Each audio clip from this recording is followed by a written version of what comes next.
friend, it's Pat Sloan here on Tackle It Tuesday, which I am going to rename for myself as Reset Day. So if you play Disney Dreamlight Valley, leave me a comment, tell me. And if you do, you've probably been in the communities or watched the YouTubers who talk about the game. But on Wednesdays, theirs is Wednesday, as they call it Reset Day. So like every week, there is a mini challenge that a lot of the community does because it earns you in-game points, which are really hard to get. And it's called Reset Day. And I've always liked kind of that feel, like, okay, start of the new week. Like you might have reset day on Monday personally or whatever, Fridays, end of day Friday. Okay, reset your week, head to the weekend. But reset day for me means I need to have a little focus on that list. Remember I showed you this list where I wrote down kind of the focus items? Well, I'm going to take that and condense it right now. And that's my reset, so that I am doing just the bare minimum items, number of items, so that I can get a few things knocked off the list. That's my goal. And it's a Tackle It Tuesday, so that's perfect. It's also Leaf Day with my friend Wendy Shepard's book. So somebody left a comment and told Wendy she should change her Facebook to Pat Sloan's friend Wendy, because I always say my friend Wendy, just in case you are not aware that we actually are friends. So this is her book that we've been sewing from, and at the end I have a little quilt parade of some of your blocks from different quilts from the book that you've been sewing up. Some of you have finished your tops. Yoo-hoo! Yay you! I am doing the blueberry orange bread, which somebody put a recipe in the fireside chat for this a week or so ago. It looks really yummy. Yeah, nice, huh? So I'm doing mine with gratitude and grace, and last week I had a massive brain freeze on trying to get my leaves in the order that I wanted. So this is, where can I sit? Okay, let me get my body out of the way. Here we go. There. So this is what I ended up with. Because there are 4 directions a leaf can go and there are 9 blocks. Of course, some of the leaves go in the same direction. I just did not want them touching while they are doing that. And so I managed, and I do thank every single one of you very much who took the time to send me little diagrams and notes. I had already sewn it, so mine might look like what you sent me. It might not, because there was a big gap between the filming and when it was put out there.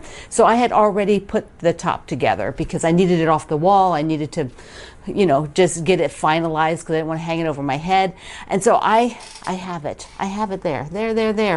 And, I filmed some stuff about doing that, and you don't need to see that. The rigmarole of trying to twist things.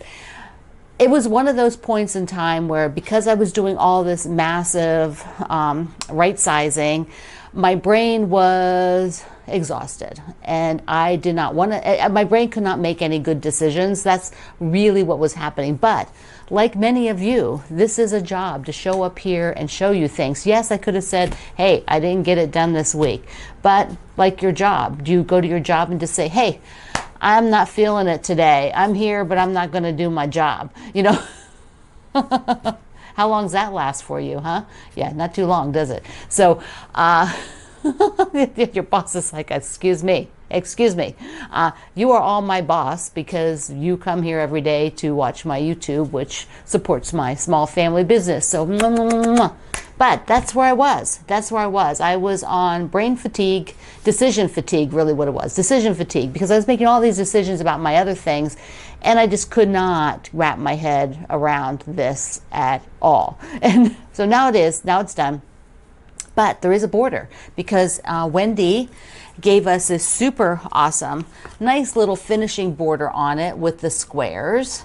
And I have, so it's gratitude and grace, mine. I have a lot of blue in this quilt, so we heavily on more the blue, green, and not so much the orange, which is awesome because I want it to feel much more spring-like, and I will hang it possibly for when I switch over to March things which are green. It feels, you know, it can be like that, or it could just be like the next time, but it'll go up, so it'd be kind of a spring feel quilt. So I will put all 4 borders on for next week, and then it can go and get quilted. I have the backing made. I made the backing when I was deciding I needed to get this moved to the next level, level it up, right? So here's my backing, and the binding I selected was kind of the teal from my Gratitude and Grace. So that's the lacy one, and it reads, you know, fairly solid, which I wanted, because having all the multiple prints, I wanted something that was going to read more solid along with that. So that is my selection. Okay. I have other things.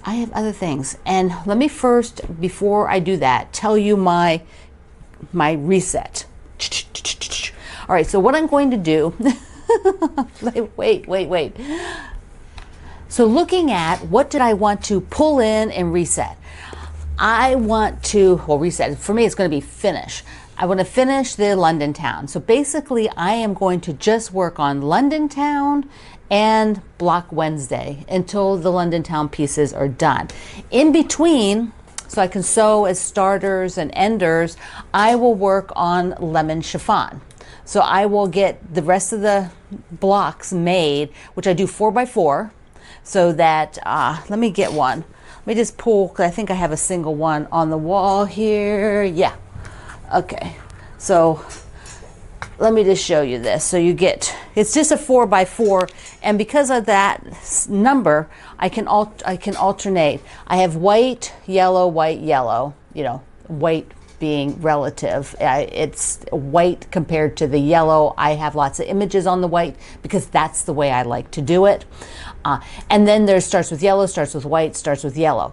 And then that way I can set block next to block because they're alternating already. If you did a 3x3, they would not be alternating colors. Therefore, you could not set side-by-side blocks. So 4x4 will do that for you.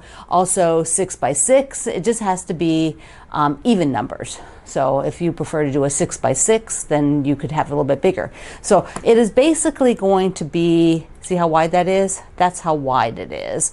And then I think I'll do it one row, so it's like a mini rectangle, like one row longer than, so it's not a square. It's just a little bit like a rectangle. So these I can make while I'm sewing London Town. So London Town is going to be my focus, and I will here in, before we, the parade, the leaf parade will be at the end, but before I put the London Town up, I want to talk about a couple of things. One is I want to show you something and how my brain works for the lemon chiffon.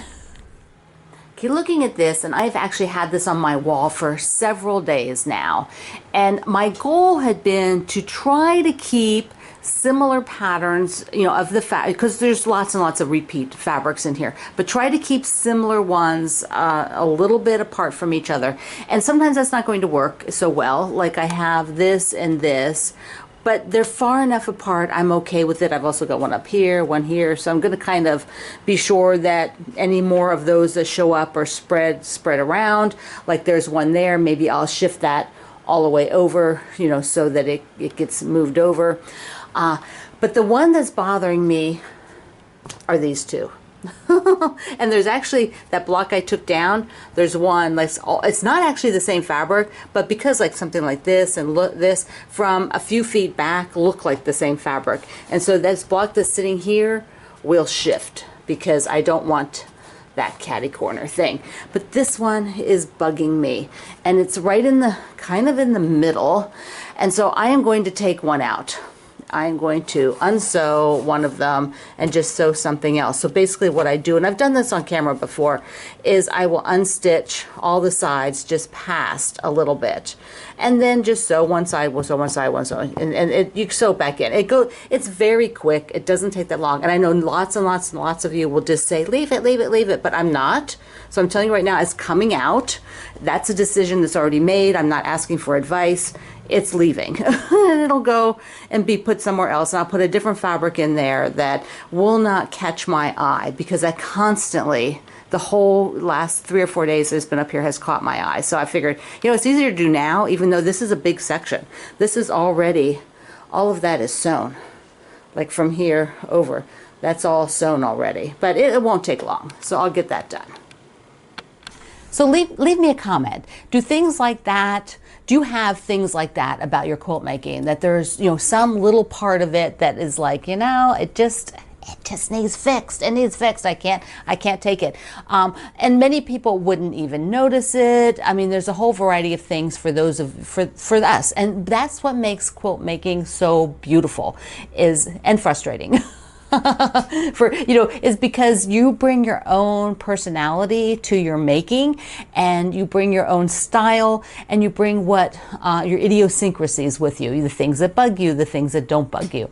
All of that, of your whole personality, is poured into every single quilt that you make. I mean, it comes through in how you make things. And the beauty is that you can make things how you like. If you don't want to take something out because it doesn't bother you don't even see it, fabulous. But a person like me, who it bugs me and it's going to come out, I mean, there's not a question about it. It's coming out. And I've known it for several days now. I just haven't done it yet because I wanted to film this and talked about it.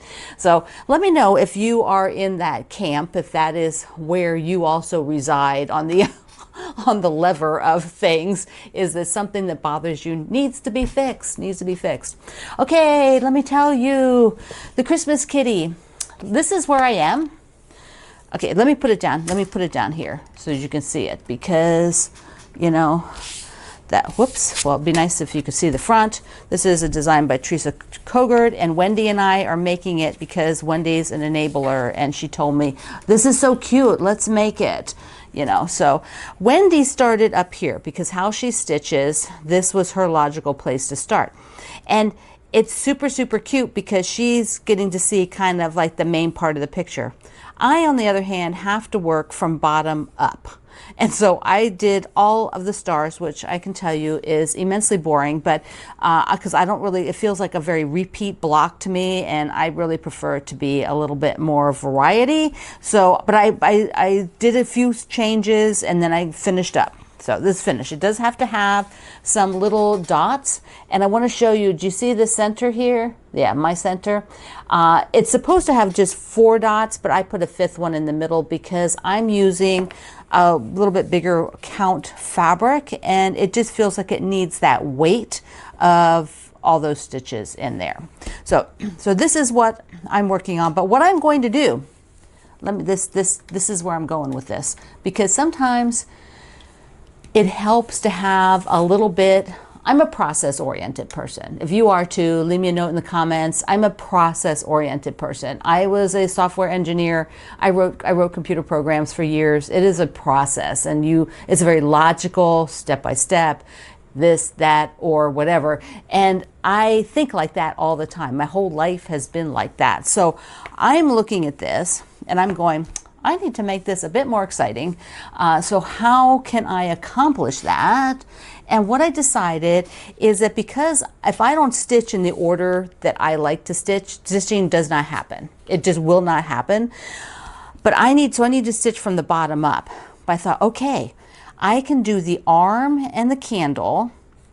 And then what I can do is the bottom up of the bird and the kitty and the 25th symbol, so that I will actually get this section done next. Like I will work on this top half, and then what I'll do is I'll come down here and I'll work up.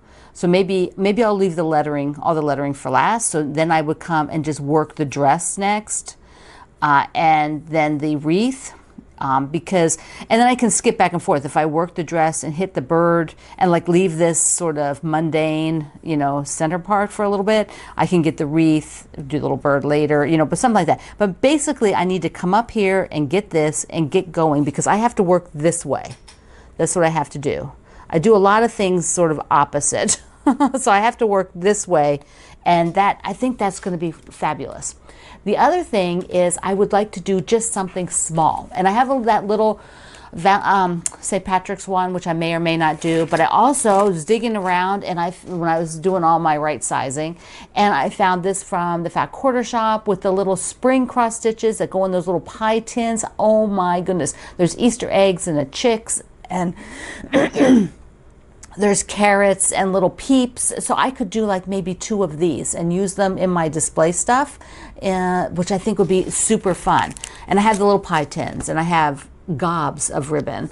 So I think that is what I'm going to do next. Pick at least one. Pick one of them and get the thread and everything to have that. So I have kind of a little break from this sort of muted folk art colors. Excuse me, I have to cough. So I took that opportunity to take down the the lemon chiffon. I have it pinned and what I want to do. But we're going to look at the London Town blocks, and I actually left myself a note because the Ferris wheel has some shadowing, and I want to get rid of it. These are the wonderful big zipper bags that Tula Pink put out. She has 2 or 3 styles, I think, maybe 2 that I know of. And it's just great. I put the 18-inch design board in here. It has just been, this is so nice to keep these blocks this way. All right, so what do I mean by shadowing? Let me just show you, and then I'll put all the blocks up quick to let you see them all together again, because they're going to be up there, and I'm going to make all the rest of the London Town over the next few days. So here is the Ferris wheel, and you might not see it until I put it up here. And you can see some light. See here? See this? And that? Where is it? I'm trying to look in the monitor. Right there. Those, see, if I tilt it, you can't see it. But this is this piece. No, not that piece. I'm sorry.